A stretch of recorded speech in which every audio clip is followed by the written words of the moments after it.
মাছ ধরতে গিয়ে এই লোকটা একটা দাঁত কেলানো হাঙর খুঁজে পায়। তখন কিন্তু ওই লোকটা বুঝতে পারেনি কিছু বছর পর এই মাছটা তার একটা ভালো বন্ধু হয়ে উঠবে। কিউট ছোট্ট হাঙরটাকে সে ধরেও আবার সমুদ্রে ফেলে দিয়েছিল সেদিন। তবে কিছু মাস পরে সে যখন ওই জায়গায় আন্ডার ওয়াটার ডাইভে যায়, তখন হঠাৎ করেই তার সামনে একটা শার্ক চলে আসে। মাছটা ধীরে ধীরে সাঁতার কেটে এসে ওই লোকটার মুখে একটা টোকা মারে, যেন মনে হচ্ছিল সে বলতে চাইছে, কিরে, আমাকে চিনতে পারছিস?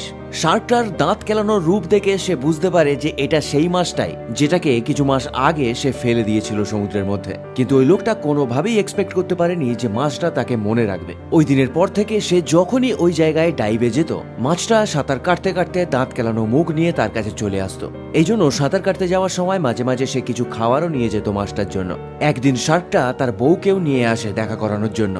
আর কয়েক সপ্তাহ এইভাবে দেখা সাক্ষাতের পর সে দেখে শার্কটা তার পুরো কলোনিকে নিয়ে চলে এসছে এবং ওই লোকটা মাঝ সমুদ্রে হাঙরের একটা গ্রুপের মাঝখানে